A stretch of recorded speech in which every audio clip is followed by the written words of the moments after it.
கலிலேயாவின் கிழக்கு பகுதி விசாரணை தலைவனாகிய போஞ்சியுஸ் பிலாத்திடம் தீர்வை ஆனாஸ் கைபாசுவின் ஆசாரித்துவ காலமும் குளோரிஸ் சக்கரவர்த்தி ஆளுகையின் 21ஆம் வருடமாகிய 2026ஆம் வருஷம் ஏப்ரல் மாதம் 10ஆம் நாள் பரிசுத்த நகரமாகிய ஜெருசலேமில் நசரேயனாகிய இயேசு சிலுவை மரணத்திற்கு உள்ளாக்கப்பட்டார்.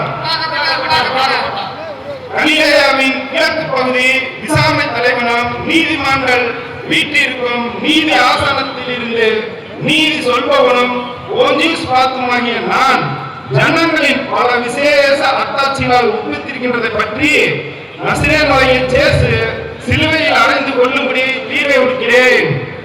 காரணங்கள்: 1. நசரேயனாகிய இயேசு தப்பு வழி காட்டுபவர். 2. அவர் தம்மை ஊர் கழகத்திற்கு ஜனங்களை முயற்சித்து விட்டார். 3. நியாய பிரமாணத்திற்கு விரோதி.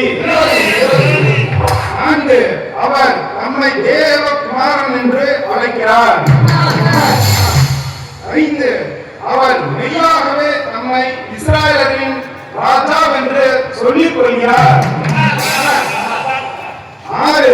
ஒலிவக்கலைகளை பிடித்துக் கொண்டு ஜனத்திரள் சூழ தேவாலயத்திற்கு போனார். அவரை கொலை செய்யும்படியாக கொலைக்களத்திற்கு கொண்டு வரும்படி கிளாடியுஸ் கொர்னானியஸ் என்னும் செந்தூரியனுக்கு கட்டளையிடுகிறேன். இயேசுவின் மரணத்தை வறியவராவது செல்வந்தராவது தடுக்காதிருக்க கற்பிக்கிறேன். இதற்கு கையொப்பமிட்ட சாட்சிகள்: சாட்சியன் 1 ஏனியஸ் ரெபானி பரிசேயன். 2 யோன்சோ ரெபாவேல். 3 ராமியஸ் ரெபானி. இயேசுவின் சிரம் எருசலேமை விட்டு தூர்நோயா என்னும் வாயில் வழியாக கொண்டு போக வேண்டும்.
சரி சரி,